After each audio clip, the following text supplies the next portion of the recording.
Well, hello everybody, and welcome to another episode of We Watch Shudder. My name is JD. Who's here with me? It's Michelle. It's Michelle. It's always Michelle, and it couldn't be a more appropriate time for it to be Michelle. Because it's time. Man, it'd be really difficult to do this episode every month without you on account of how it's named after you. You would have to go through my spreadsheets in order to try to do that God. and then figure out what content I consumed. I do not at any point whatsoever want to even see your spreadsheets. I get kind of nerdy like about the podcast numbers, like how many plays we get every day or every week and how many each episode gets. But it's all very sort of limited. There's only like 5 or 6 things. Michelle, this is the reason. This is Michelle in Review, guys. This is our monthly. It used to be a monthly recap where we just talked about stuff that we had seen that wasn't on the show. And then I realized Michelle watches so much goddamn content that I decided to turn it into sort of a, hey, let's put your weirdness on display for the whole world to be entertained by how much of a consuming freak show you are. Yay. So rude. I'm mentally ill. No. None of you get to call Michelle a crazily consuming freak show except me. That's no, that's reserved for friends. Yeah, so we're talking about it probably shouldn't even be reserved for friends now that I think about it. That just came out. Don't call people freak shows, guys, even if they're your friends. It's mean. Even if I wear it with honor? Well, I mean, if you wear it with honor, then I don't feel bad about it, but I just I do. I'm a weirdo. Okay. You're such a freak show. Anyway, wow, so when you say it, it sounds mean. Oh, that reminds me. I was just thinking earlier today. You ever see a movie called The Slammin' Salmon? It was made by the Super Troopers guys. It's about a restaurant. No, that sounds like fish porn. Michael Clark Duncan is like the manager or the owner of the restaurant. He's like a retired football player or something. And there's this fantastic scene, and I was just thinking about it today, and this little thing just reminded me of it, where they're talking about somebody's name, and Michael Clark Duncan keeps pronouncing the name wrong. And one of the other characters is like, no, it's not blah, blah, blah, it's blah, blah, blah. And he says, why don't it sound like that when I say it? And I have just been in love with that line. So I just bored everybody to death with my sudden dive into dominating the conversation. This is Michelle in Review. Michelle, what are we talking about today? Well, first off, I just added Slammin' Salmon to my June watch list. It's on Prime. It's on Freevee. So you don't even I love need Prime. that line is so subtle but great. Well, why doesn't it sound like that when I say it? Because you're saying Story it. of my life. Oh, it's such a great story line. Of my life. Well, I didn't mean to get distracted by... Please, we're talking go about ahead. all the media that I consumed. And before we started recording, I told JD it was a very light month because I didn't log any of the movies that we did for the show. So I only had 23 movies. Unacceptable, Michelle. I know, that was excluding things from the show because I don't put them on my log. And I also read a ton of books. And so, how many books? 7. Could you possibly give an estimate on how many pages? I could give you an estimate on hours because one of the books was 28 hours on Audible. Oh, my God. Yeah, so it was a book-heavy month. But next month, I will start logging so that we have a complete list because I also don't put TV shows and miniseries. Yeah, I'm if just it's more than one episode, like it's not on the list. We're going to starting every episode of Michelle in Review just running Michelle's numbers because, guys, I if this is the first time you're joining us, like I used to think that I watched a lot of movies, and then I was like, oh, you sweet honey child, you don't watch anything, and that's what we're here to talk about today. We usually talk about. Oh, I was just gonna say I can see like where my gap when I was on my business trip is because my log stops May 5th and then I put everything I watched, which wasn't much, in May 14th. Yeah, So there's like it a isn't. big Yeah, gap there. I think we need to make sure we factor that into your numbers for the month. Also, is you did spend what, Yeah. 10 days in Las Vegas? 8 days. 8 days in Las Vegas. Yeah. Well, 8 days, 10 days. At that point, you've been in Vegas long enough. You might as well stay forever, right? Anyway, True. uh, I loved it. Yeah. we usually break this down into several categories. We talk about Mhm. new-ish movies, which like current movies, which is like COVID forward. Yep. And then we have old movies, which is literally anything in the before times. Yep. Like, so if it's 2019 or older, old movie. Yep. Yep. Classic movie. And then we Vintage. also talk about. Michelle's going to talk about books she read that are horror oriented. She's going to talk about horror video games. She's going to digest some of the most. Non-horror. Yeah, she's going to. non horror video games today? Well, no, not video games. Oh but yeah, just we always non-horror is do. one of the I keep categories. forgetting we do occasionally throw that in as well. I've And got then 3 pages of notes. I'm prepared. she's got she talks horror. Look, guys, I've built it up enough. I hope this is your first episode of the show because shit's about to get real. Michelle, Yes. before Start her we get off. into this, I do want to ask you one thing. Mhm. How, because my level of furious is like on a scale of 1 to 10, about a 12. How Okay. upset are you that the Marcus Theaters chain, which is the chain that operates the theaters in Fargo, North Dakota, Mhm. is sending In a Violent Nature to theaters in every state in its territory except us, Michelle? Well, I didn't know that was happening, so now I'm at peak rage. We don't fucking get In a Violent Nature this week. We did get Skinamarink and Late Night with the Devil, so I guess other places can have some horror too. But I would prefer if we got all of it. We It's also Fargo. didn't Fargo's get like relatively big for the area. I Saw the TV Glow. We got Love Yeah, we Lies did not get Bleeding that for one. like 4 days. Anyway, How dare so that's my bit of horror news. Let's dive in. Michelle in Yeah. review. Michelle. Yeah. What new movies did you Mhm. see this month? Well, finally got the opportunity to see Godzilla minus one. Came out in 2023. It played in the theater that I don't like as much, so I never went to it. I finally was able to see it when I got added to Prime in, I think, Japan. I got my hands on it. It was great. I am very sad because so many people listed this as their favorite movie for 2023. It's not for me.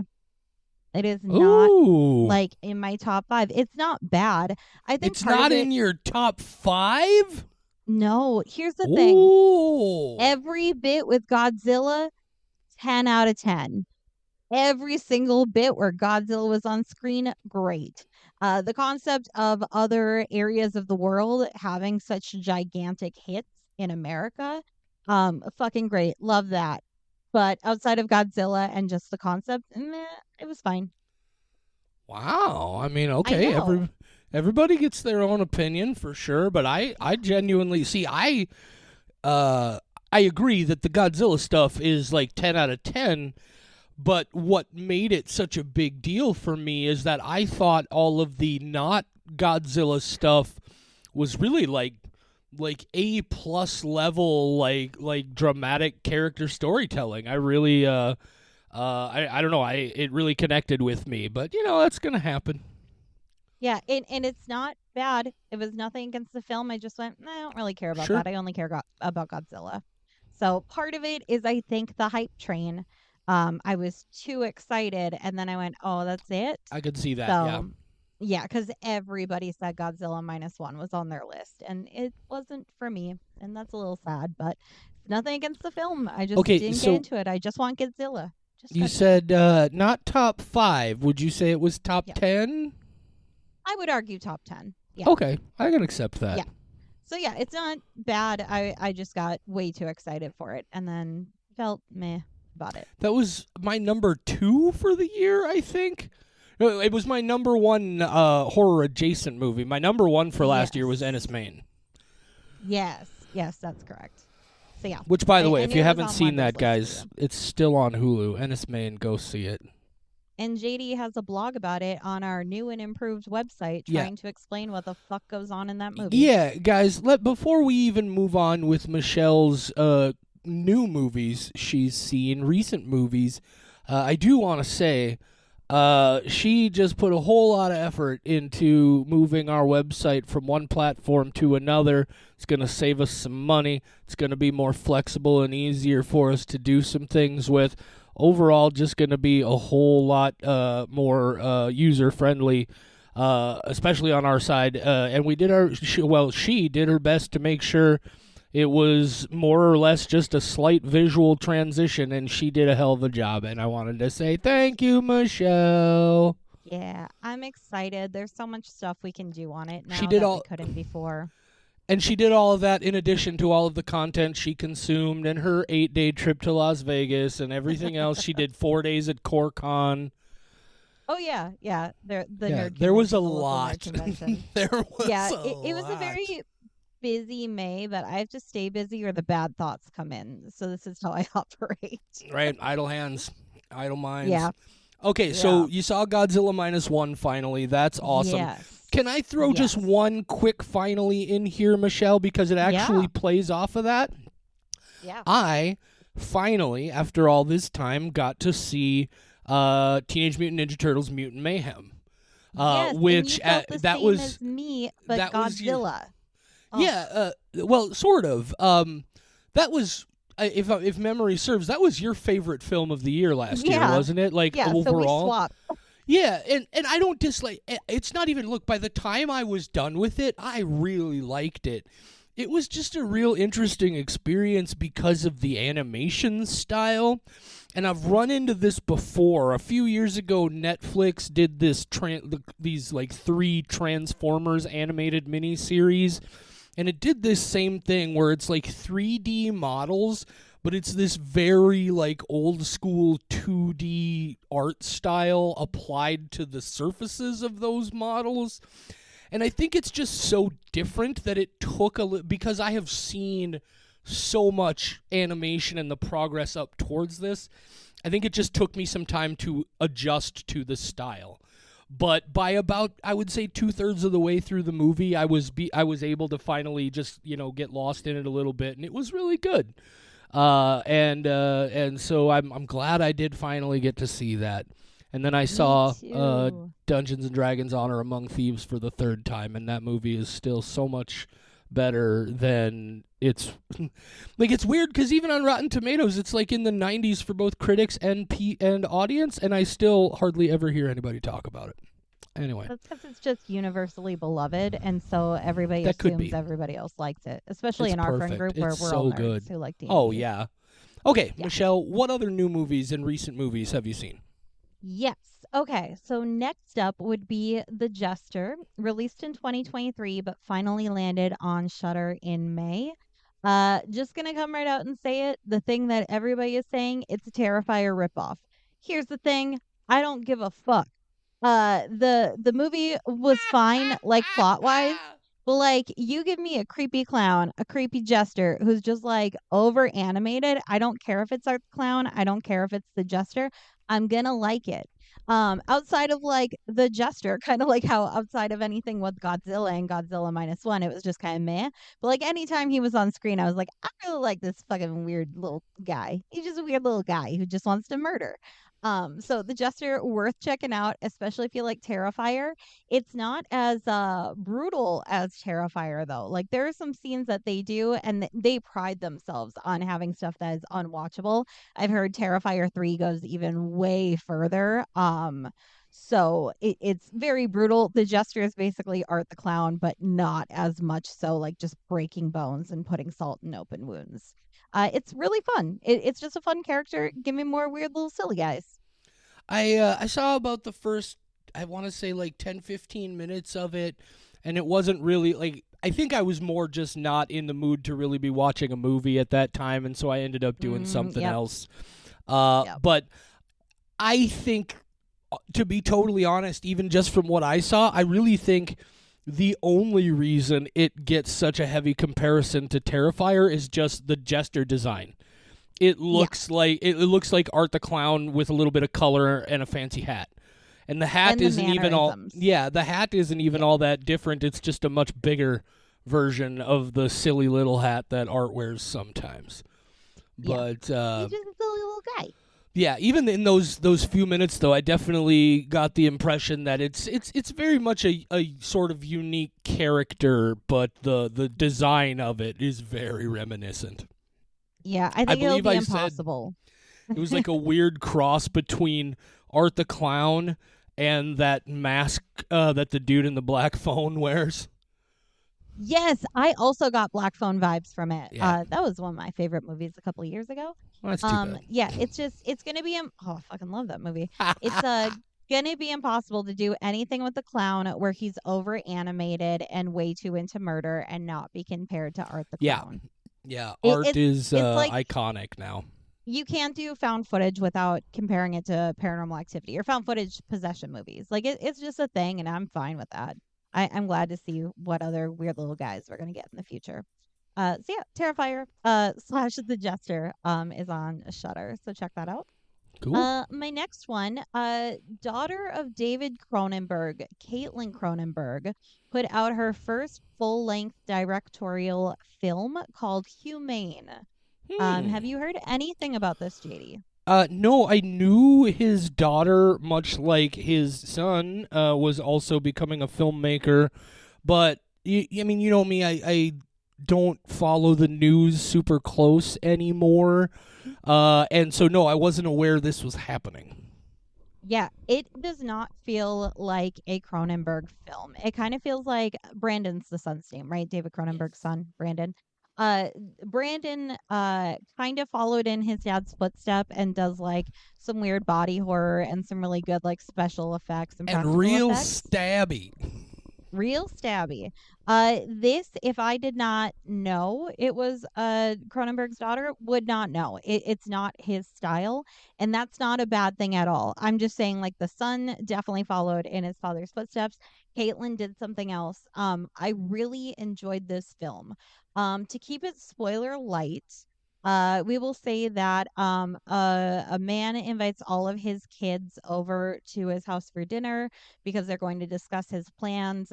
They are living in a world where climate change has basically destroyed the earth, and the government is asking people to voluntarily euthanize themselves. And if they do, their family will get millions of dollars. So they're just asking you to give up your life for the sake of your family. And it's dark. It's not listed as a comedy on IMDb, but it's definitely got dark humor. It stars Jay Baruchel. I can never Okay. remember how to Yeah, pronounce. Jay Baruchel. And him, the girl from Schitt's Creek, whose name I just forgot, not Alexis, the hotel lady. It's just got a really good cast. The guy who starred in Fall of House of Usher, the dad from that, and a bunch of other people. But it's really good and very unlike the other Cronenberg family's stuff. So I think that's going to be one to check out. I am very excited to see what she does in the future. I really like end of the world, like how are we going to handle this situation kind of thing where there's more discussions and less action. So this just hit a good note for me and I really enjoyed it. Where can So we see it? humane. Illegal streaming sites for now. Oh, I'm Michelle. gonna buy it. I'm I gonna believe buy you. it. I know. Yeah. Exactly. I'm just getting it Well, early that's a 'cause it's not bummer. I fucking was available anywhere. I know. was just immediately like, that sounds like something that I want to see right away, and now that's Yeah. frankly why I asked. I mean, I love our listeners, and I'm sure they were curious as well. But Oh shit. ultimately, uh oh. It is available to rent. So I'm gonna Okay. go after we get it's on all the platforms. So cool. You just got to pay for it. Last time I checked, yep, I did not see this. It is Sweet. available on all the things. I'm gonna go pay to rent it to make up for me already seeing it. This is I like to be very moral with my pirating. No, I Because believe you. I feel like a dick about it, but then I'm like, well, I'm gonna give you my money when I have an opportunity to actually do so. I want to support you, but I also don't want to wait and have things spoiled for me. Agreed. Agreed. And Yeah. spoilers are a Yeah. fucking problem these That's days. exactly Bloody my problem. disgusting. Well, yeah, them. I have friends who will be like, they assume I've seen a movie because I've seen everything, and they message me and they're like, I can't believe the end of this movie. And I read the paragraph without, like, it's different. If somebody just messages you a spoiler, it's not like in conversation where they're like, have you seen this movie? And you have a time to go, no, no, no, no, no, I haven't. Right. Please shut up. So Yeah, that's why I I do had it. to I get stuff spoiled all the fucking time. I say bloody disgusting, but like that's not even like I had to stop following them because the number of times that something that's just like a flat out spoiler is just in their headlines or in the images that they share with their articles, I couldn't do it Yep. anymore. Shame on them. Yeah, that's my entire feed. So that's why I will pirate if it's something I really want to see, and then I will give you Yeah, my money I get later. it. You'll get my money either way, but I don't want to have my experience spoiled, especially when something like Humane, which I really enjoyed, and I feel like if I had known what was going to happen, would not have been the same experience. So for the sake of Caitlin Cronenberg, I pirated her movie, and now I'm gonna go rent it so that she still gets my money anyway. So because how I'm that Sweet. a weird person. Okay, now, I'm very, very excited about these next two because so far, 2024, every time I add something to my movie log, I have a note to add it to the best of the year list that I have started if it belongs there. I had only added one or two titles. 2024 is just not hitting right. I'm not seeing stuff that I would consider the best movies of the year, as far as horror is concerned, anyway. This month, I finally saw two movies that would make my best of 2024 list. Oh shit. Yes, one of them I watched tonight. So May was excellent, light on movies, but what I saw made up for it. I did try to pick things that I thought I would enjoy. So first off, The Coffee Table. It's listed as a Oh 2022. Yep, shit. it's I listed as a haven't seen it yet. 2022 Know all film. about No, it. of course not. Of course not. But listed as a 2022 film, actually got released in 2024, at least in America. I think it was like a festival thing. I had heard so much about this. I knew fucking nothing about this movie, except I kept seeing people talk about it. Stephen King put out a tweet and said it was one of the most upsetting movies he'd seen in a while. And then Jenna, who never watches the movie, Jenna, she apparently watched it the same night I did. Because in the morning, she was like, if you haven't seen The Coffee Table, I need you to go watch it. And I was like, I just watched it last night. Are you kidding me? So we were both just like, oh my God.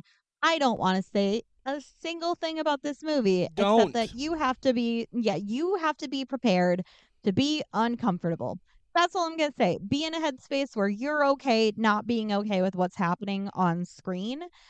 It's gonna upset you. There's a part where I went, oh fuck, and I paused it and went back because I went, no, no, oh yep, okay. So that's a ride. Can I Check it out. can I ask Michelle, or maybe this is even not a level you want to go to, like Yeah.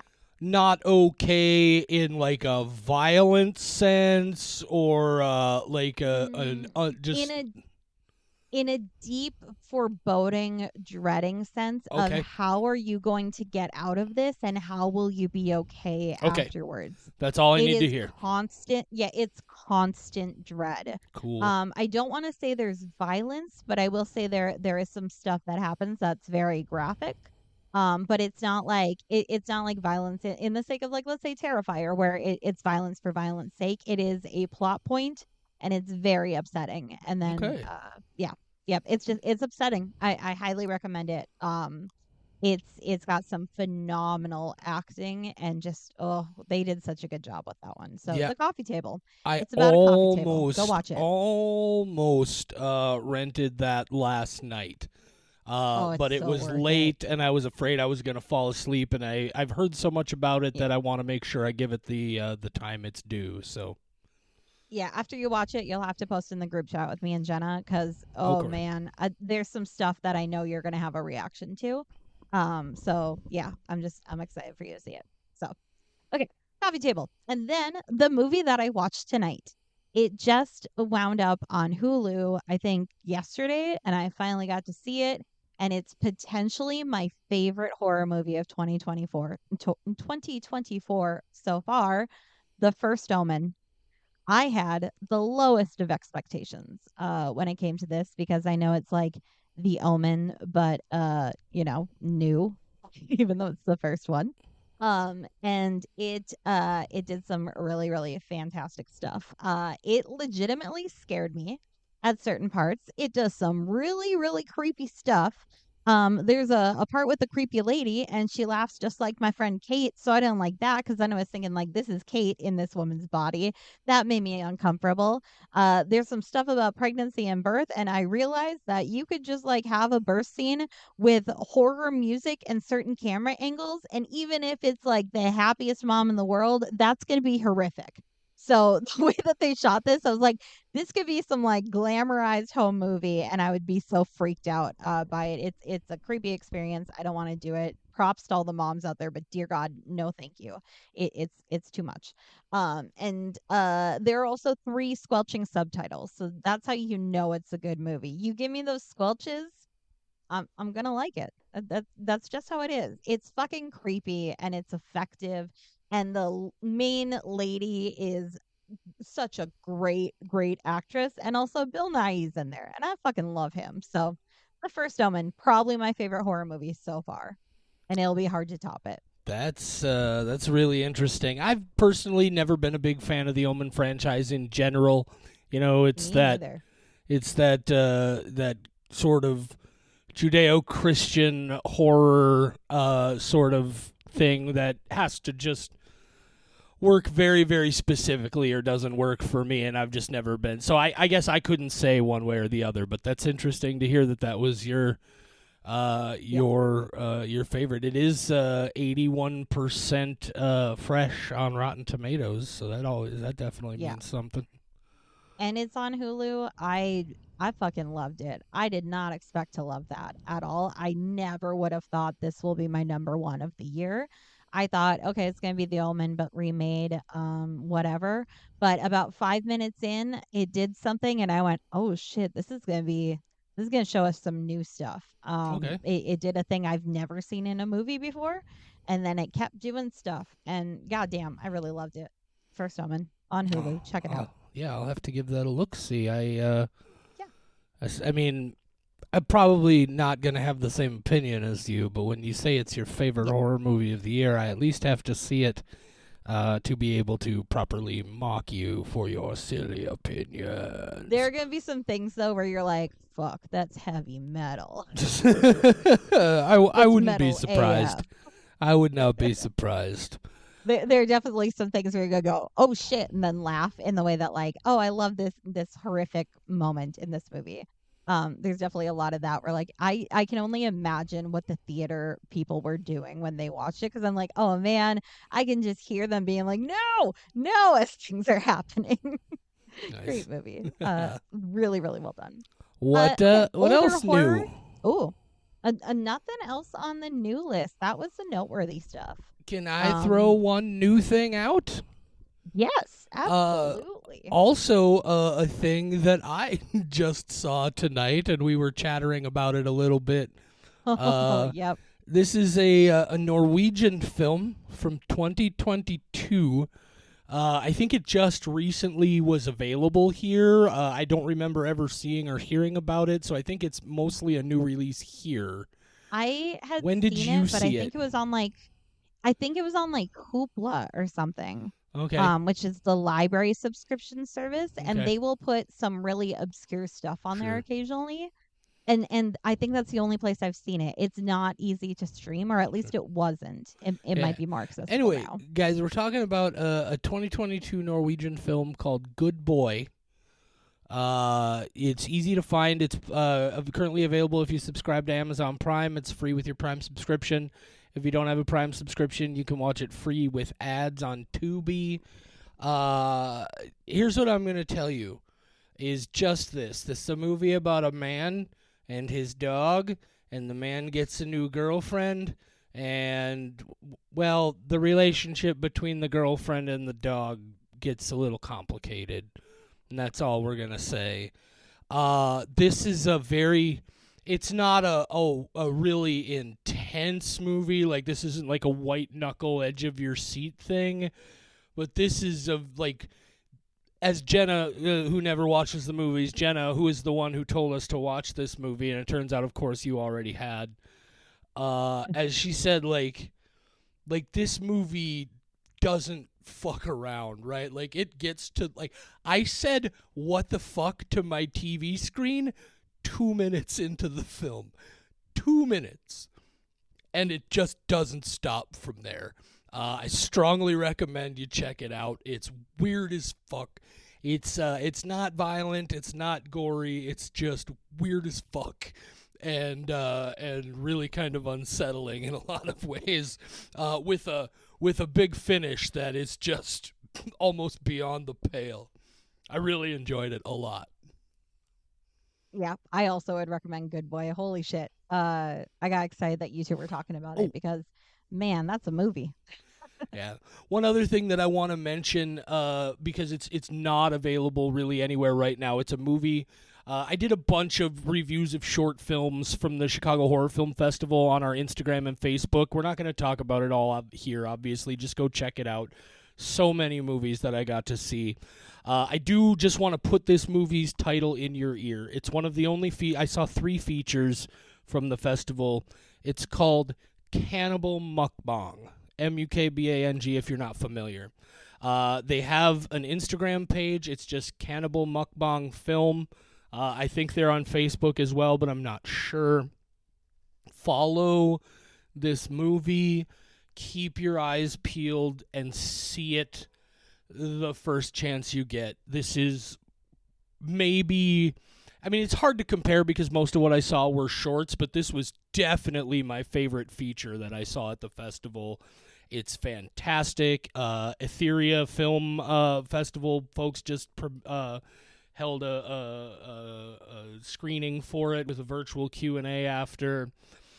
It's really fucking good. And it's the kind of thing where, like, I would not be at all surprised if this is on Shudder sometime next year. But yeah, Cannibal Mukbang. Just follow it and keep your eyes peeled. I have a question. Yes. Not to be a dick. Do they pronounce it mukbang? Or I believe so in the movie. I don't remember, but I think it's mukbang. Because I'm like, that's mukbang. But if they're like deliberately mispronouncing it, then that would make sense. So. I don't know. Maybe I'm mispronouncing it. Oh, do you know what a mukbang is? Yeah, Michelle, I saw the movie. Yes. Oh, well, I don't know if they actually have mukbang in there. Like, it means something then. If it actually is like a cannibal mukbang, that's a thing. Yeah. But yeah. Yes, it is. Yep. Okay, gotcha. Yeah. The titles, I mean, the title is what it is for a reason, and that's all we're going to say. I don't know. Yep. I guess I didn't realize, I assumed it was pronounced mukbang. Let's see. Mukbang pronunciation. Let's see. Oh, it's definitely mukbang. I've watched a lot of them. It's a mukbang. And, of course, it's not going to tell me. Anyway, it doesn't matter. No, that's okay. If it wasn't pronounced like mukbang, then it could have been something completely different.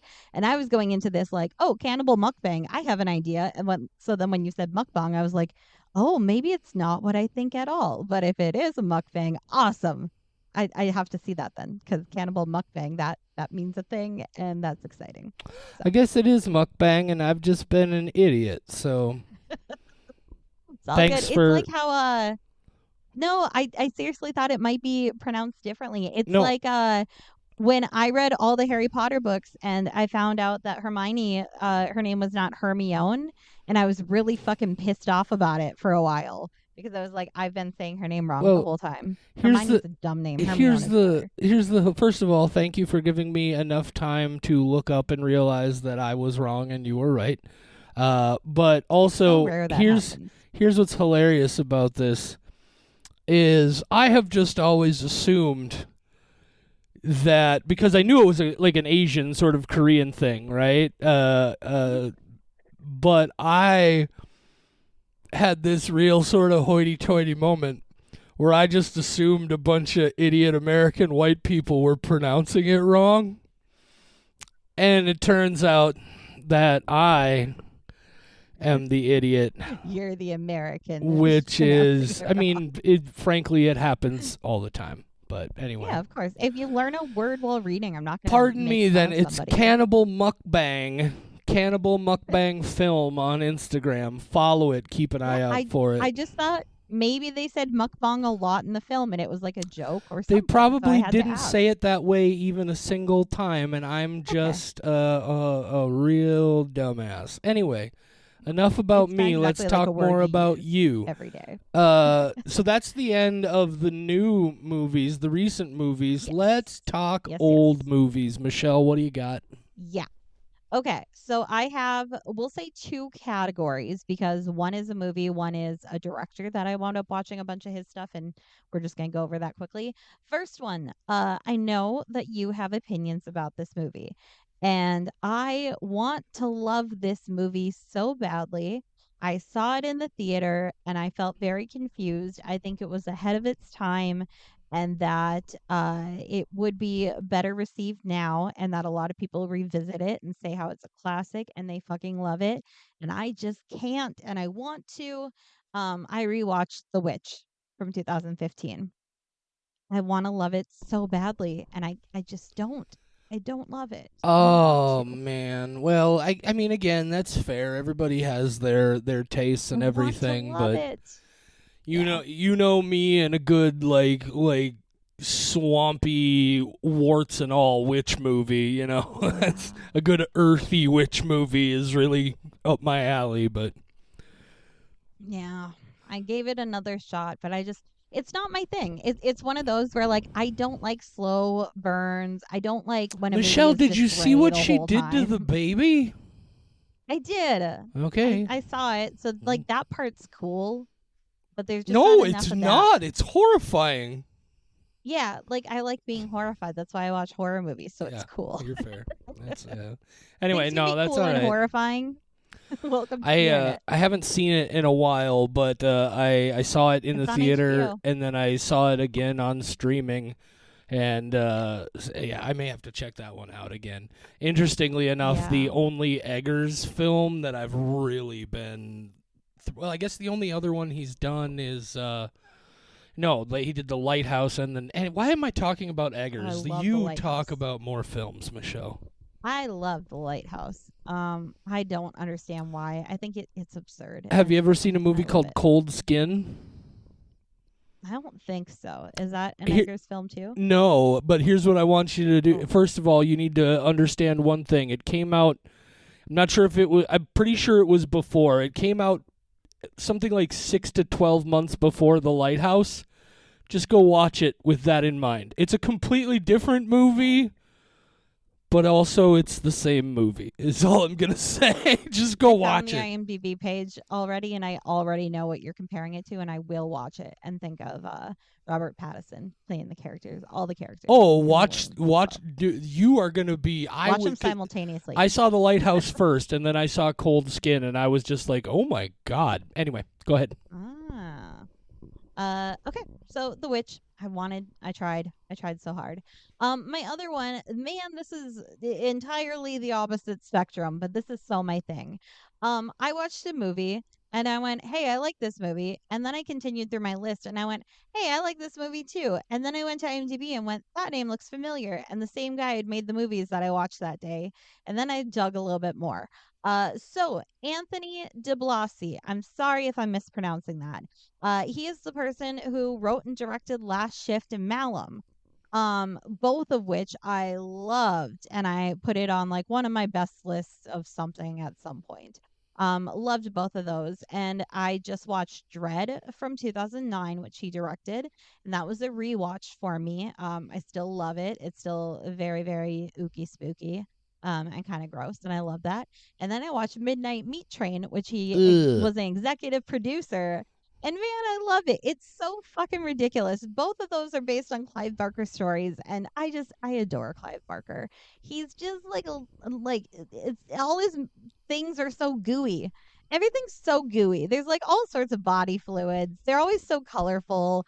Midnight Meat Train is like not necessarily what some might say is a good movie, like, oh, this is phenomenal in every way, and the special effects are definitely very realistic. No, it's ridiculous. It was probably put out in 3D. It looks like one of those where, like, why is this eyeball flying at my face right now? It doesn't have to do that. There's probably a purpose that I am not appreciating anymore.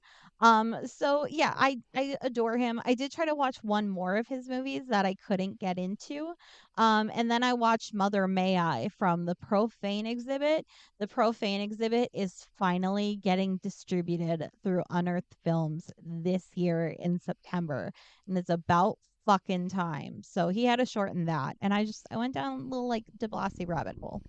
I'm So man, look, I'm going to be totally honest with you. Anytime you mention Unearthed Films, I get real fucking nervous. oh yeah, you're not gonna like the Profane exhibit. You're not gonna like it. I get real. Ooh, those guys. Some of it is edgy for the sake of edginess, but it's an anthology, Sure. which I love. And that means the ones that I don't like, there are other things that I do like. There's a story in there that is, we'll just say a son and his dad that's Nope, really that's fucked all I up, but in wanted. the Nope, right that's way. more than I needed to hear. Unbelievable. Anyway, oh no, look now. I'm so excited. I've got a note. I've got a reminder September 24th to go fucking buy that movie. Finally. It's been like 10 years. Finally, it's getting distributed. Thank you, Unearthed Films, for putting out the stuff that other people won't. What else did Unearthed Films do? Oh yeah, they released a Serbian August Underground. film. They Oh, did the August Serbian. Underground stuff. Oh, Yeah. they did Lucifer Valentine's Vomit Gore trilogy. The Profane exhibit definitely belongs in Oh, their catalog of things. I love I'm Unearthed pretty sure they Films. Show me also the stuff. distributed that found footage movie Hate Crime that we talked about that one time. Oh, yeah, you gave me a breakdown of it so that I It's didn't have to yeah, watch it because it's it didn't sound like something. something Look, I'm do both what of you're us gonna should. do, right? I'm not saying these movies should not be allowed to exist, but oh shit, do I not want to see them? I love I do edginess have for the sake of limits. edginess. I don't. Michelle has no Actually, limits. occasionally, there's definitely like Human Centipede 2. Yeah, there's Mm, mm-hmm, several moments that are my limit in mm-hmm. that. And You I know, haven't even seen the oof, completely unedited version of it ever. I have the box set. I don't If you want care. to come over, I have it in color. I So Michelle, I don't care. I know. But then we can watch Human Centipede 3, and that's a real treat. Okay, on to non-horror. Do you have anything for the older horror section before we move on? No. Most of my viewing time this month was spent streaming stuff from Chicago Horror Film Festival that I wasn't able to see at the festival. And so no, I'm sure there's something I've seen, but nothing is popping to mind. So we'll just move on. Okay, sounds good. I have got three things for my non-horror list. The first one, I don't need to say much about it. I just gotta say that I finally watched Dave season 3. It's one of my favorite shows. Lil Dicky is my favorite rapper. Hi, I'm I Dave. only Hi, I'm Dave. Who's Dave? I fucking love this show, and I am only allowed to watch it when my husband watches it with me. That's an agreement that we have. There are certain things where, like, okay, this and Lego Masters, I will wait for you. And I think Dave season 3 came out like last year. I've been waiting. It's been killing me, and because I am a good, honest, loyal person, I have not watched it without him. So I finally got to see it, and the season 3 finale is one of my favorite finales of all time. It might be the end of the show. I hope it's not. I hope we get another season. But just for people who like Dave and Lil Dicky, fuck, it's so good. It makes me feel things in my heart. And then I laugh a lot. Gata has bipolar disorder like I do. And I love seeing actual representation of bipolar disorder done correctly. of not just like, oh, bipolar, they're gonna smash your windows. Like that's how people think it's interpreted. And yeah, maybe, but that's not like the main symptom. Sure. Instead, I'm going to commit myself to 20,000 tasks that I don't have time to do, like recreating the website out of nowhere and taking on a lot of extra work from my day job. That's how mine shows up in a very healthy manner, Oh, I of guess. course. Yeah, yeah. So fucking love Dave. It's my favorite show, or potentially my favorite show. There's a couple on there, but fuck, it's so good. What Okay. else? My other two are documentaries. I am still working my way through a list of I had found a Reddit thread and people are just talking about the documentaries that upset them the most. So I'm working my way through the ones that I hadn't seen. And I can't really binge those. It's something that you can only watch one every couple of weeks. So the first one was Lake of Fire from 2006. The Reddit comment that I had saw said that it was, and I quote, both sides of the abortion debate, and I went, Oh, that Lord. yeah, we're not going to get into it too much, but I went like there's no fucking way that this is an unbiased look at abortion and how people feel about it. No, it 100% is. This is probably the least biased abortion thing I have ever seen, Hmm. where it does try to give everybody's open to give their perspectives. They have a lot of very well educated people who are there to give their perspectives and say like, well, this is how I feel, and here's my scientific backing, and somebody else being like, well, if you look at it from a philosophy perspective. And it was legitimately so good because I have my opinions on the topic, and I feel pretty solidified in them, but I do like to know how other people feel about these controversial topics. And it legitimately was really good and really informative and showed me things that I hadn't seen before. So Lake of Fire 2006. If you feel like watching a documentary about abortion and not, if you get upset easily, you're probably not going to like it. But I enjoyed it. I thought it was legitimately informative. And while I do think there was a slight sway in one direction, I felt like it was just trying to let people talk and tell you how they felt about things. And they got a good variety of people to do so. All right. So yeah, yeah, yeah, it's fucking great. My other one, maybe you've heard of this. I had never heard of this in my life. Orozco the Embalmer from 2001. No. Okay. This is a documentary. I can't remember what country he was in because I saw it at the beginning of the month. I should probably go Google that while I'm talking. But it's a embalmer in a very crime-ridden in Colombia. That's where he is. So he's in the most dangerous part of Colombia where people are constantly dying. He's an embalmer. He does not have the resources to embalm these people in the way that basically everybody in America takes for granted that where our corpses are going to be treated. So it's just him embalming these people and talking about it, and he's just like flopping their organs all over the place, rinsing them out, sewing them half up, throwing them in a coffin. At one point he has a dead baby that's like a year old, just holding it by the head while he's like taking care of shit, like just no regard for like how upset their loved ones might be. And I'm not saying that in a bad way. I'm saying it's something I had never seen before. I grew up in a flower shop and people go, "Oh, that means that you went to weddings and like you enjoyed Valentine's Day." No, I spent a lot of time in funeral homes. A lot of people die and they need A flowers. And lot so of I was around a people lot. die. Yeah, Most people they die, in sure fact. fucking do. A lot of people died. And I spent a lot of time around corpses. And personally, I don't care what happens when my body, when I'm done with it, like yeet me off a cliff. I don't give a fuck. If you need to keep me around, taxidermy me. Please, like, bring me back as a ghost. That's all I'm requesting. I would just, if ghosts are real and you can make it happen, that's all I want. I just want to like hang out and watch all the movies I didn't get a chance to watch while I was alive.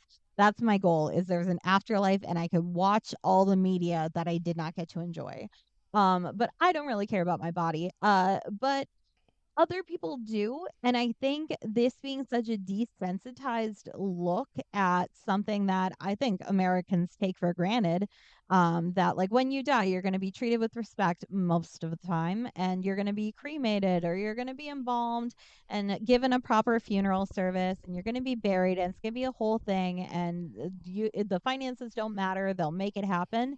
This guy has like a half hour to get all of his shit done with each corpse because there's just so much death, and people in the community are like walking by these people who just died in a shootout, and like an innocent bystander got shot and died, and people are just looking at her corpse indifferently. And the fact that that's the world that they live in, where there's just not like this hang up on it, it was just very like eye opening, and Oh, very yeah. very interesting.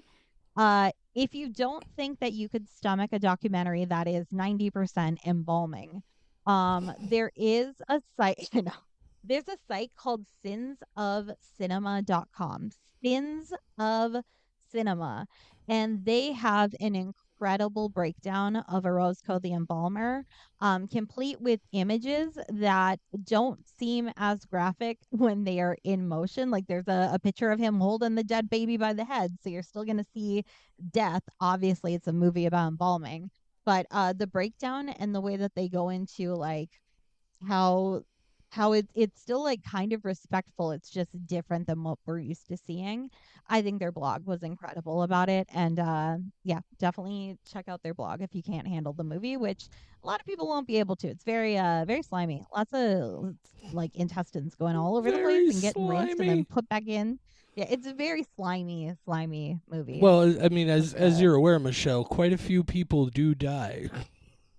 quite a few. Not all I've heard, but most. Apparently, a lot of them die in Colombia. Oh, That's what I learned from that this line, fucking movie. There's so that much. line just There's rocked me. so That was much. so good.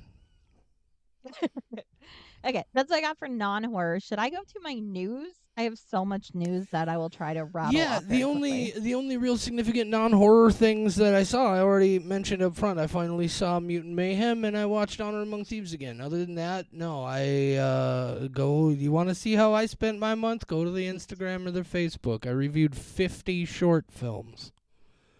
You watched more independent projects than I did. Yeah, but they averaged about 6 minutes in length. So Yeah. Well, good job. thank You you. you did more than I did. That counts. Thank If you had a you. movie log, it would be longer than mine. Okay, so my news, I've just been adding throughout the month in order of things that I heard about.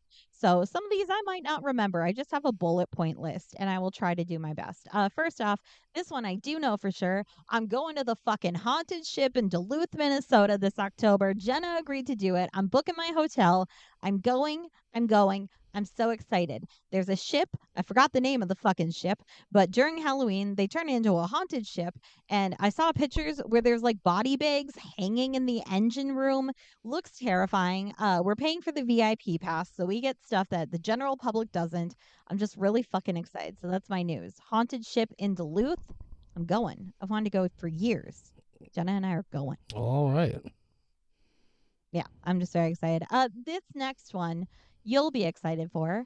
Dark Match. Some wrestlers are hired to do a gig, and then it turns out that it's a cult.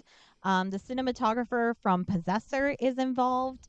It's premiering at the Fantasia International Film Festival in July. Dark Match. Sorry, I'm Googling. Continue. I know you are. Yep. So Dark Match.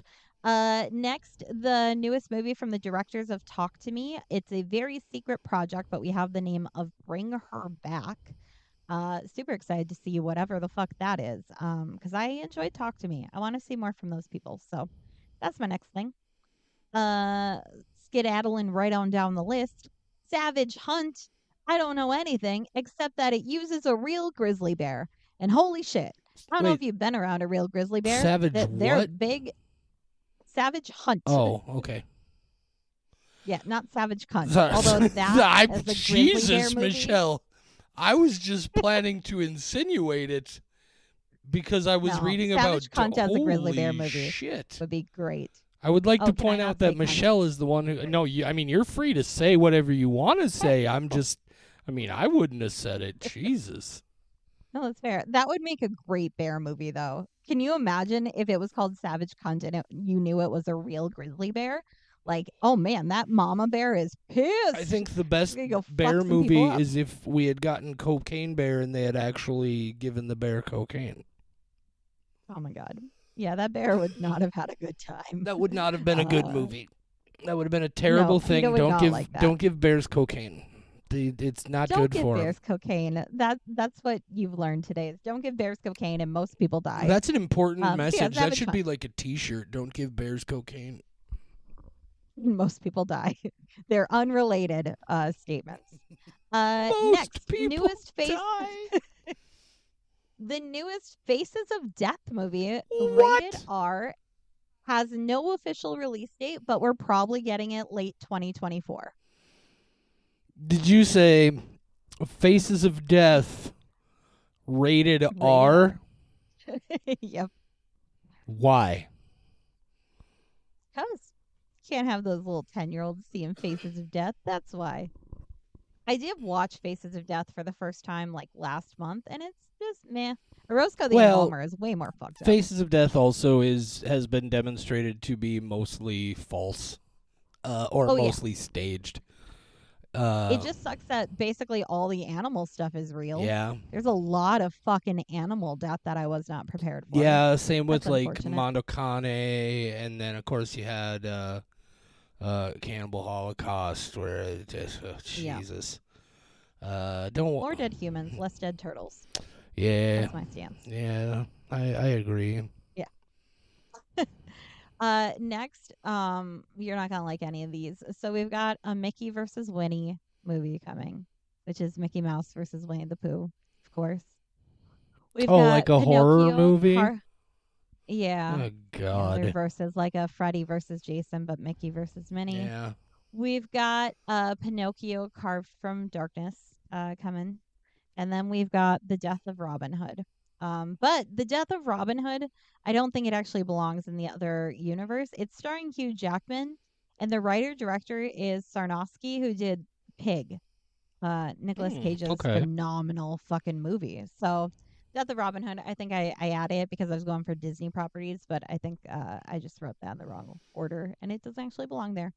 Pig's a great fucking movie. Pig was fantastic. I really I was Nick Cage, like, yeah. I was expecting something more along the lines of like what was it, like Willy's Wonderland, or some of those more really sort of weird out there kind of things that he's done recently. But no, I surprisingly enjoyed that film. Fucking love Nick Cage. So Pig, I was like, oh man, he's being a serious actor for once. I also not Face Off. I also love it because Alan Arkin plays the guy at the end, the dude's dad. And what's interesting about that to me is that Alan Arkin in the mid 1990s played a character on the TV show Northern Exposure whose name was Adam, who was basically a hermit who was a classically trained chef and just got burnt out by the industry and went off to live in the woods in Alaska. So it's like he basically was the Nicolas Cage character. That's not spoilers, that's setup. He was a cook who went off to be by himself. Anyway. As all cooks do. Yeah. They burned the grilled cheese once and they're like, man, fuck this. Okay. Next, Mike Flanagan confirmed to be directing the next Exorcist movie from Blumhouse. He has also said that it is not going to have anything to do with the Exorcist movie that came out last year. This is its own thing. We're just going to act like that movie never happened. So Mike Flanagan. Yeah, I mean, anytime you say Mike Flanagan, I'm interested. But man, we are really pushing the limits of that fact. Because if for no other reason than like, come on. I mean, first of all, Mike, they must be throwing an insane paycheck at him. Because he's been away from franchise work for a decade now. He's been just making his own shit.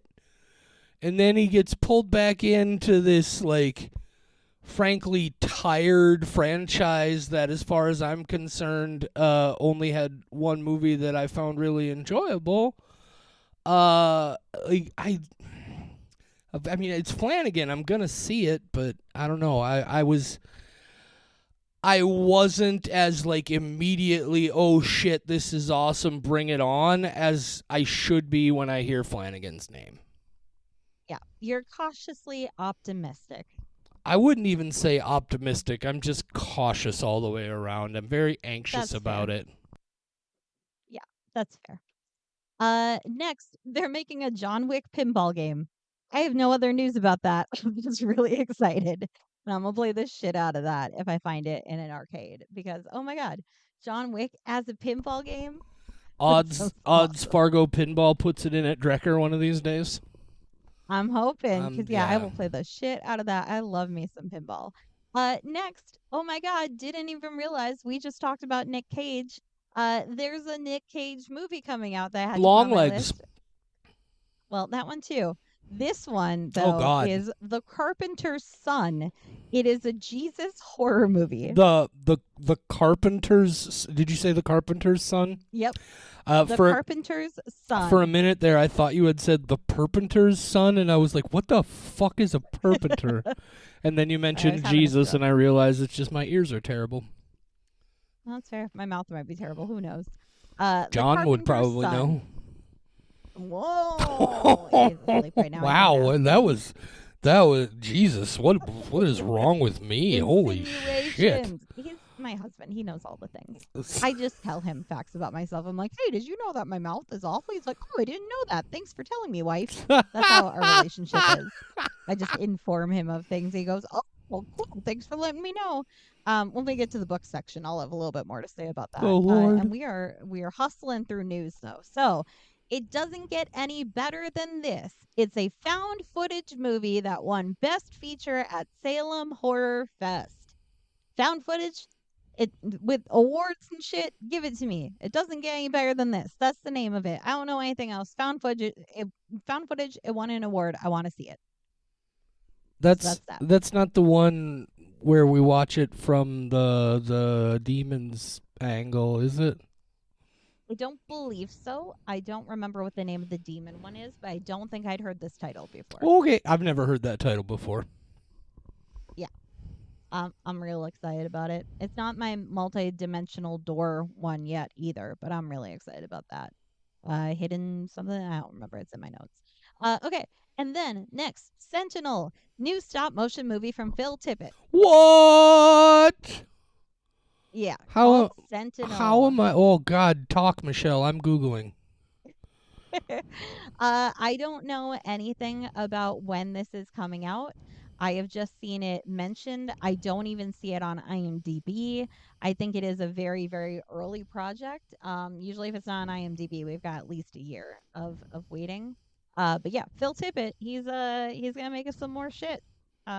With stop motion. I can send you an article that I will go find. Ooh, I from think I wrote about that on Bloody Variety. Disgusting. From Variety Oh, on May 9th. oh yeah, Blade Disgusting put out theirs at the same time. So He's yeah, we'll probably pitching just it hear at about it. Cannes. Yeah, Oh man, I sure hope so. I know how you feel about Can. No, well, you also though know how I feel, and my only problem with Cannes is like Cannes as a film market is fantastic. It's a great place to get your film purchased and distributed. Cannes as an Mm-hmm. awards festival can suck it. Anyway, uh, Phil Tippett, Mad God was so good, and it was such a He's not gonna revelation. top it. No, Yeah. probably not, but he doesn't have to. I just find it Oh yeah. amazing that this thing that he started and put aside because basically Jurassic Park happened and destroyed the stop motion industry forever. Uh that Thanks, Jurassic Park. that like just some folks who worked for him were like, "Hey, we just want to keep working on this in our off time, see what we can get done," and it became one of the most incredible films I've ever seen in my life. right? Like Yeah. it functions like it's just a completely different level of filmmaking. It's top tier. And so yeah, all you got to do is say Phil. I didn't even care about the title. You say Phil Tippett, I'm in. I'm in. Yep. Yep. Yep. Same. Okay, so Sentinel. Next, oh man, I'm realizing that a lot of this news I just add so that you can hear about it from me. Hellhole, coming out on Shudder August 23rd. It's the next Addams Family film. Oh, guys, if you haven't been following, we love the Addams Family. Toby Poser and is it John Adams? Zelda Adams and John Zelda Adams. and Lulu. And the other Lulu. Yeah. They made a movie called Hellbender that we really, really enjoyed. They made a movie that came out last year called Where the Devil Roams. And it's one of my favorite movies of the year. I didn't even know they had a new one coming. I mean, I assumed they had a new one coming, Yep. but I didn't know. Oh, Michelle, you just made August. my day. We'll probably review it for the show. August 23rd. Drops on Shudder. Yeah. I Twitter oh, messaged their Twitter because I'm not gonna call it an X. Fuck Elon Musk. I Twitter messaged them a link to my article about it, and Toby Poser wrote back, and she's real nice. Yeah. She's a very kind They're lady. All just nice people. Yeah. Yeah. Where the Devil Roams is on my MVP most valuable Quelschkas on the website. And it's the TVs and movies that have more squelches than any other movies. I think there's 12 in Where the Devil Roams. And there's some good squelches. Oh, it's fucking squelchy. Yeah, I collect squelching subtitles. If you find one, please let me know. What's I might the have count? it already. 1,034 yesterday, but I did get 3 more while watching a movie today. And then I have a list of some that previously weren't streaming that I have to go see if I can get the subtitles. That's my weekend project. She's coming up on 1,100 squelches. I know. I'm so happy. Unreal. I got a Drawfee one and a Critical Role one. This is great. I have friends who just watch things with subtitles now. So they're watching fucking YouTube and sending me squelches from YouTube. This is know how cool that is? Michelle, I think crossing the 1,000 squelches mark, like I feel like we finally reached a point on this where we should probably start putting a little bit of advertising budget behind it and see what happens. I hope it's just a hidden gem that somebody finds 5 years from now after I'm long gone, and then I'm like, wow. Van Gogh. Van Gogh's the one who wasn't famous until after he died, right? Yeah, he only sold one painting during his lifetime or something like that. That's me with squelches, where long after I'm gone, people are going to be like, wow, she was a genius, and we didn't appreciate her at the time. Think about it like this, Michelle. Remember just the small budget we put behind the Late Night with the Devil blog and the success we saw on that. Mm-hmm. Think about how many more, like how your squelch collection could potentially grow exponentially. Ooh. Yeah, I mean, I don't care about the recognition. I do care about growing this collection. I made an entire database so that I can track the status of each show and movie and the sites I've checked. Yeah. Think about it like this. Maybe, and I'm sorry, I know it's Michelle in review, but these fucking people are just going to have to wait. Maybe we promo it a little bit. All of a sudden you get flooded with new squelches, and then we call Guinness. Oh my God! To be I certified have more than anybody else. The world's largest squelching collection. I've grabbed every squelch from Netflix that I can currently find. I have more than Netflix. That's got to count for something. I swear to God, if I am on social media like a few days from now and I get an advertisement for somebody else's squelch collection and it's better than mine and has more, I will legitimately cry. This is my life's work, is collecting squelching subtitles. I think It's the only thing I live for. I think we gotta talk business after this episode. Yeah. What other news is there? Squelches. That's what news. Okay, Jason universe. Jason, like the Friday the 13th. They're getting a new universe. We already have a TV show coming from, I think it was Peacock, and now they say that there's a whole ton of movies coming. I don't know how I feel about that. Didn't I hear that Crystal Lake or whatever TV show got put on hold? Ooh, potentially. I don't follow a lot of the Jason stuff. I just know now they say movies are coming. Oh, yay. Well, make new things. If they have any sense, if they are going to make more Jasons, they should be fucking contacting Vincente DeSanti, who made Never Hike Alone and Never Hike Alone 2. If you've never seen those, I have said multiple times, legitimately, I enjoyed those more than I enjoy quite a few of the films in the actual franchise. So, man, I hope they give that dude a call. His films have been watched millions of times on YouTube. I hope they're paying attention. God, I hope so. I don't know anything yet, but I hope so. Make that man famous as I am with my squelches, which is to say not very much, but more than me.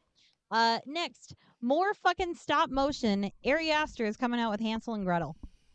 And it's going to be all stop motion? Yes, and here's what I'm really fucking excited about, because I hear Ari Aster doing Hansel and Gretel. Okay, that sounds interesting. He is working with the directors, Cristobal Leon and Joaquin Coquina, who directed The Wolf House. Oh, I still haven't seen that. Oh my God. I messaged a friend of mine who I won't name because I'm about to say that she got high once. But she was very high, and I messaged her and went, "Can you do me a favor? Can you just watch The Wolf House while you're really high and then like message me?" Was that who I think it is?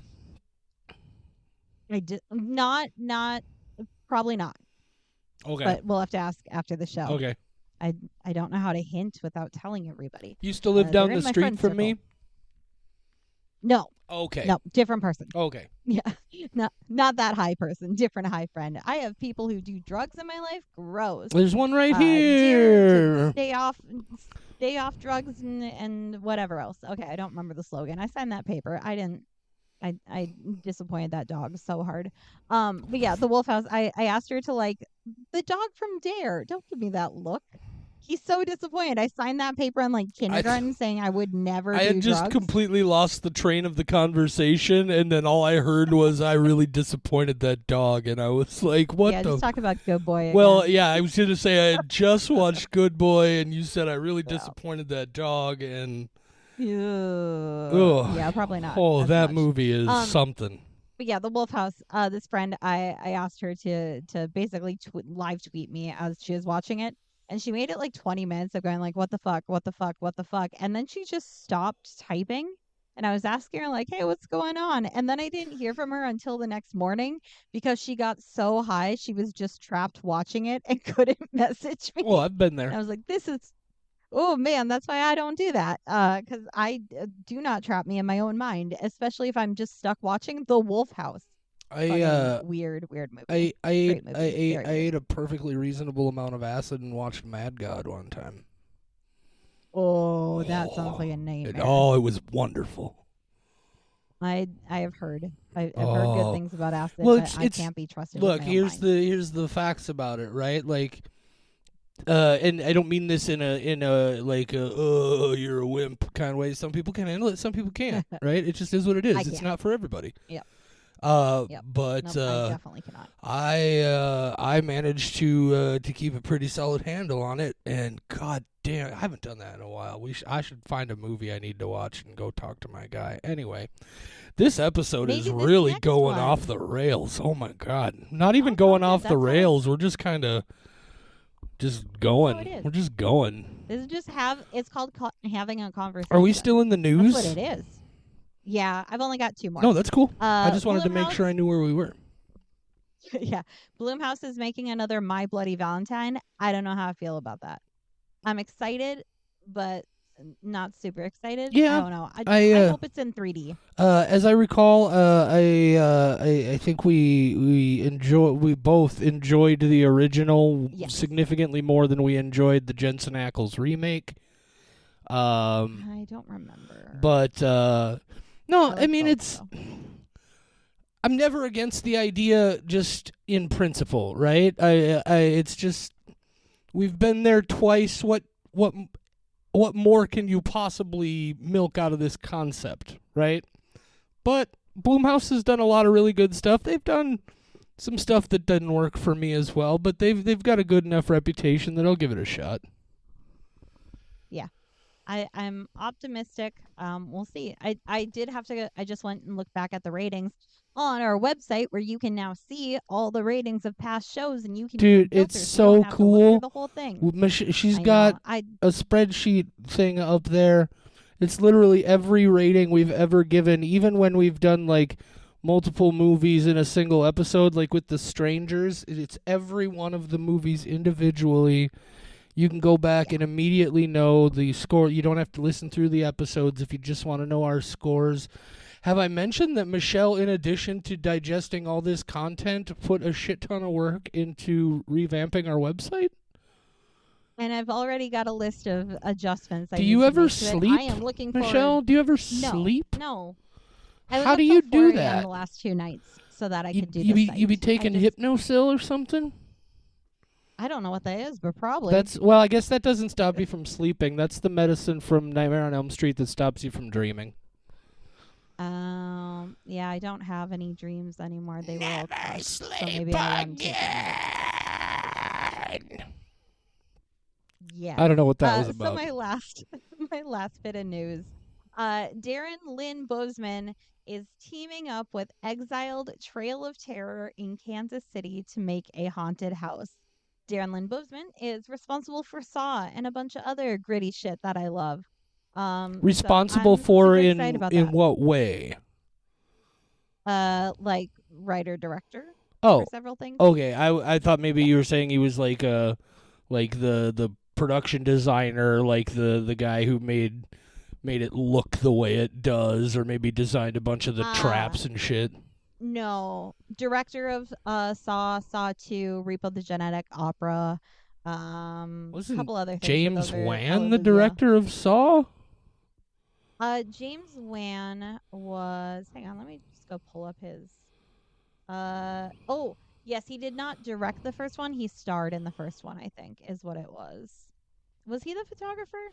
Maybe I'm screwing up my people. Lee Wannell. Anyway, Lee Wannell is the writer. That's who I'm thinking of. Okay, so he was not involved in Saw 1. Saw 2 is my favorite Saw, though. Okay. And then he did Repo the Genetic Opera and Alleluia and all that. Okay. Either way, he does nitty gritty shit. So I'm excited. What was that called again? So it's Exiled Trail of Terror in Kansas City. I don't know a lot about this because I was just perusing Bloody Disgusting right before we started, and it was the last little tidbit of like, oh man, I get to talk about that very soon. So I'm excited. I'm not going to be able to go to it, but I do hope that after the haunted house season is done, they release like footage of them going through it, because that's always really fun. I love haunted houses. What if, Michelle? What if it's all some sort of like smoke screen to make some newfangled kind of movie where they're just gonna scare the shit out of people for real, and then just get them to sign releases afterwards and be like, you're gonna be in a major motion picture event that will play all over the world. If you I would be just so jealous if if you I wasn't just one of them. let us show the world how you peed your pants, you were so scared. Yeah, I would love to pee my pants for a wide audience. I'd do it. How much money are they giving me? Give me those pee pants royalties. I would. I'm not even gonna touch this. Let's move on. That's fair. Okay, We got on into to water sports literature. way too easily. I'm terrified of the water. There's fucking octopus Michelle, do you and know what water Loch Ness sports are? monsters. I do. Okay. I do. I absolutely do. I watched an octopus documentary that wasn't on my log. Finally saw that, and it was great. Is that anyway, the one from Netflix? My literature. Octopus Teacher? Not that one. The Secrets of the Octopus Mm. is a 4-part 3 or 4-part mini series on Hulu. So I didn't put it on my list of things that I watched. And then afterwards, I watched Billy and Molly, an Otter love story, We and just bawled my watched that fucking this eyes out. morning, my mom and I. Did you cry? It's I so cried so adorable. hard. Yeah, That's such a it's wild fucking great. coincidence. We literally just watched that this morning. It's so good. It's so And he cute. names the male otter Bozo because he's like, Hmm. not good enough for my daughter. Great Oh, fucking it's so documentary. good. Oh yeah, everybody go watch Billy and Molly Otter Love Story on Hulu, and just it's gonna make you feel things, but most of them will be good feelings. And I bawled my fucking eyes out. I'm a crier, so I stood no chance. Okay, so books. I am like 2 chapters from the end of Jurassic Park. It's taken me 2.5 years to get here. I like Michael Crichton. I like the Jurassic Park movie, the first one. We don't talk about the Jurassic World remakes. I only watched the first one and it's fine. But Jurassic Park has taken me 2.5 fucking years and I'm almost done and I'm gonna finish it tomorrow. I'm determined. It's not as good as his other stuff. It's crazy that this is the one that got made into a movie, but I also get it because it's a great movie. Because But Jurassic Park, dinosaurs. finally. Yeah, exactly. Like as a movie, it's fine, but like it's just not as great in book form, and that's okay. It was a great movie. I just was expecting more action in the book, and there's definitely action, but it's just when it's in a book, it doesn't feel the same. I'm not complaining about Jurassic Park.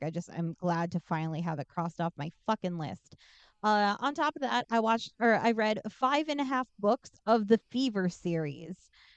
This is that fantasy series I had mentioned a couple months ago that I would be starting. I had read the first 5, and then I went to look up, like, oh, I think there was a 6th book. And then I found out that there's 11 books. So then I bought the other 6 books and then I restarted the series. So I read the first 5, smutty as hell. The 5th book, I don't know if I ever finished it because I don't remember a single fucking thing that happens in that book.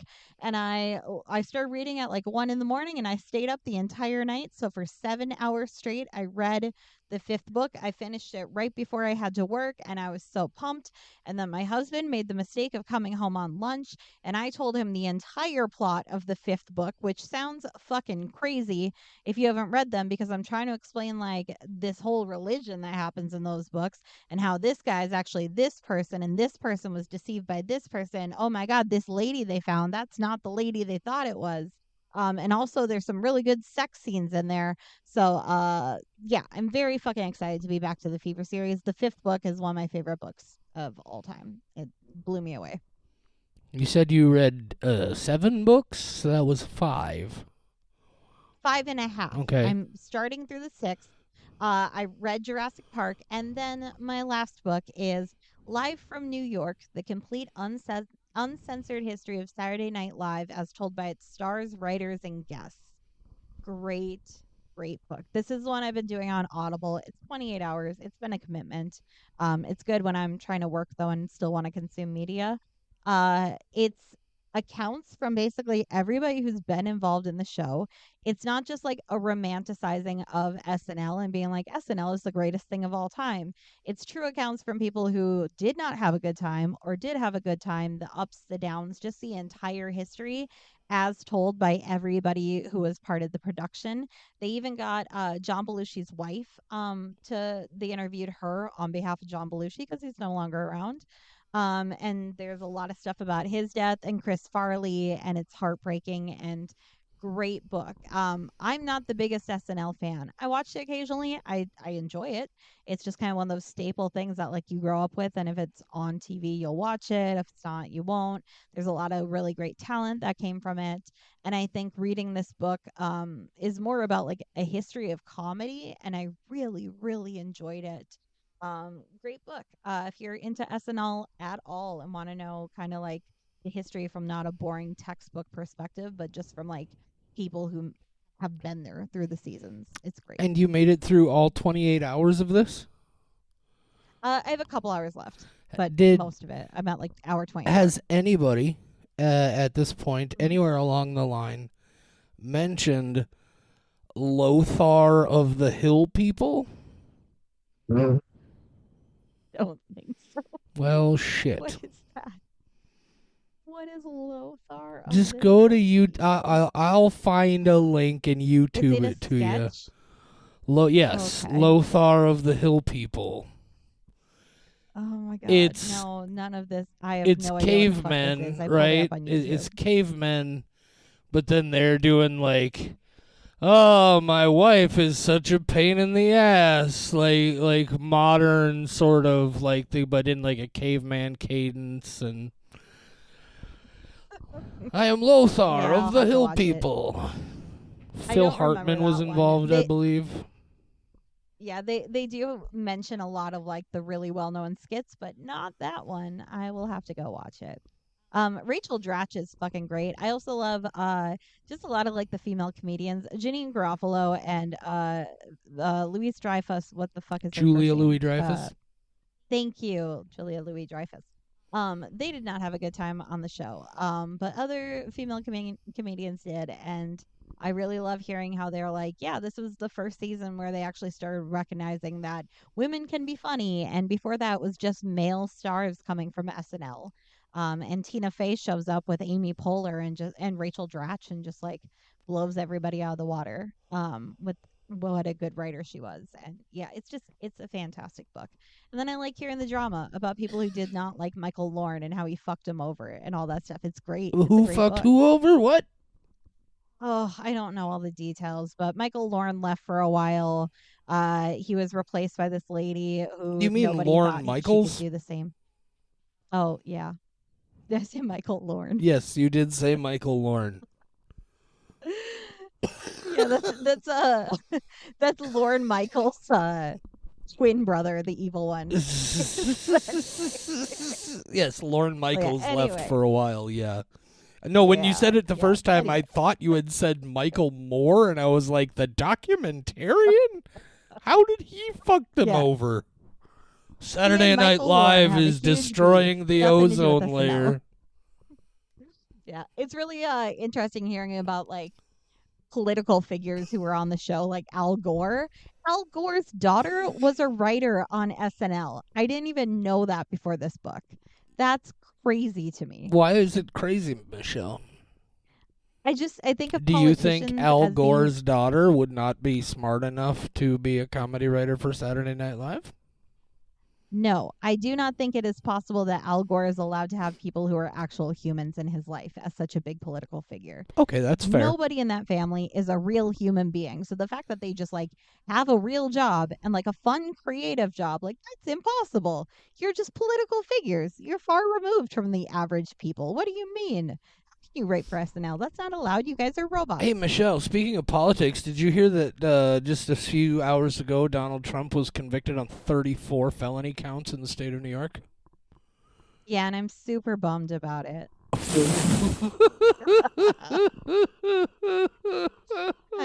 Here's my favorite thing about it.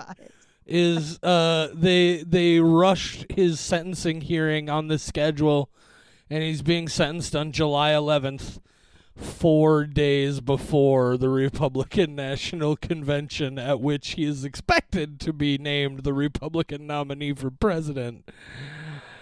Shit's interesting. Here's the thing, though, Michelle. I am a little bit, not to just completely derail this entirely, but I am a little bit nervous in light of the events of January 6th to see, like, ultimately I'm not concerned about the final outcome, but this road could get real bumpy for a little while. On the plus side, there's a really good documentary that came out about January 6th. Is so there? That's good. What's it called? You'll Is it get called some- January yeah. 6th? I was gonna say I think it's called like January 6th and then colon and some more stuff, but it's a great documentary. I'll have to check it They out. took just all the footage from people filming themselves committing massive crimes, and they put together a documentary. about it. Oh, I got a friend named Mark Tinta who lives in Ohio. Hi, Mark. You're not listening. He went on this hilarious spree of social media posts during the heavy period where people were being arrested and tried and all of this, where he would just continuously share more of these stories about, like, another dumbass who got caught because they filmed themselves and bragged about it. and he would just share the link, and his only quote, the only thing he would say in his post is, "These are not smart people." It's just fabulous. No. 34 Well, felony counts, and that's he's still got the federal indictments he's got to worry about. I don't know if he's worried. He's a little out of touch with reality. Well, anyway. Speaking of out of touch with reality, I was basically done, but I did want to mention, because we talked about it during the Strangers episode, I watch a series every month. This is like month 7 of doing that, or like an entire franchise or whatever. So we did the Strangers for our episode, but I didn't want to just do what was required of me. I have to be an insane fucking person. So my goal was to revisit my favorite anime of all time, Serial Experiments Lane, but it's fairly short. It's 13 episodes, half hour each. But instead of just like binging it on a Saturday, I went after each episode. I've been reading up on like every little symbol in there, breakdowns of people on YouTube, and so I'm only halfway through. But in June, I will show up completely ready to talk about Serial Experiments Lane. It is my favorite anime of all time, and it's phenomenal. Serial Experiments, like Lucky Charms, Cocoa Pebbles? No. Like Serial Killer. Oh. Serial Experiments Lane. It is basically the synopsis I would give is, most what people if the internet die? was God? Yeah. No, well, they don't die. You can live on in the internet, as we find out in episode 1. Oh. But yeah, it's what if the internet is God? It came out in 1998 when the internet was very, very new. So it's clearly like these people who don't know what the internet's going to become, and they oddly predict so much shit that the internet created. So it's, I guess we could say, it's like Lawnmower yeah. Man. It's better than Lawnmower Man, though, because it's Serial Experiments Lane, and Lane Have you, is just like Michelle? her transformation. Michelle, yeah. have you seen Lawnmower Man? I knew you were going to ask me that, so I was already Googling. You haven't seen the Lawnmower Man? Oh my God. You know how my brain works. Oh, fuck. No, I have not seen that. Oh, Michelle. What? Oh, you need to. This is a different movie than what I thought it was. There's also. Man is turned into a genius through the application of computer science. Uh-huh. Oh, man. There's also. It's streaming on Pluto. There's also the Lawnmower Man 2 Job's War. Well, I don't care about that one. I'm too busy caring about this one that's on Pluto. I'm adding it to my list. It's officially on the watch list. Here. I thought of it. I think I was thinking of Running Man. Oh, that's a Different fabulous man. film as well. Yeah, one runs, one mows lawns. They can't be the same person. Lawnmower You can't Man. run and mow a lawn. You have to walk. So different people. They're brothers. They're familiar with each other, but they are not. It's related. like a weird. It's like a stepbrothers. weird sort of like 90s early internet Flowers for Algernon. Do you know Flowers for Algernon? Insane. Yes, that one I do. My name is do Charlie know that Gordon. I live in a room. I don't have a dog. I don't have a sister, and I am stupid. Yep. Is that a quote from that? I don't It's from the remember that movie. quote. Yeah, they made a movie out of it that's called Oh. Charlie. Gotcha. I only know the book. My Or name story? is I don't know. Charlie Gordon. I live in a room. I don't have a dog. I don't have a sister, and I am stupid. It's sad. Same. I also live in a room. And then I'm stupid. there's like a chalkboard, and there's a set of words on it that they ask him to add punctuation to make it an actual sentence. That And sounds fun. the words are in this order. That is, that is not, is, it is. Okay. Now you got to make a thing out of that. Yeah. Fragmented sentences exist, so that is. No. That is. Would you like to know what it is? Yeah, go for it. That is, comma, is, period. That is not, Ah. comma, is not, period. Is Yep. it, question mark? It is, period. Did he solve it? He did. Wow. Well, they made him smart, you see. I'm just thinking like that is. Like, I just, all of these are fragmented thoughts. That. Good old Charlie Gordon and Algernon. Algernon the rat. I think it was a mouse, Oh, of maybe. course you like Algernon. Might have been a You mouse. like rodents. Anyway. Yeah. Well, How did we end up talking I'm about driving to flowers for Medora tomorrow. Algernon? so I think I'm good. Are you? I think I'm ready for sleep. Oh. Yeah. How far are you driving tomorrow? Medora. Oh, God. Why? We have a wedding to Oh. go to. Not mine. This but who is cares? this is why you don't go to weddings, Michelle. Yeah, but there's gonna be cake. I don't know if you've ever had wedding cake, but wedding cake. Sometimes I just buy birthday cakes at the grocery store because it's better cake than any other cake except wedding cakes. This is why I'm chubby. I don't know if you've ever had cake before. I highly recommend it. I don't know if you know this, Michelle. Yeah. But there are multiple bakeries right here in Fargo that make wedding cakes. And check this out. You don't even have to be getting married to buy one. But it's made differently. No, it's not. If they know that you're not bringing this to an actual wedding, So lie and it's say not you even are the getting bakers. married. How are they going to know? No. It's not the bakers. It's the cake. The cake looks around and goes, I don't see no fucking directions or decorations. I don't and it's see just no like, directions. I don't see no decorations.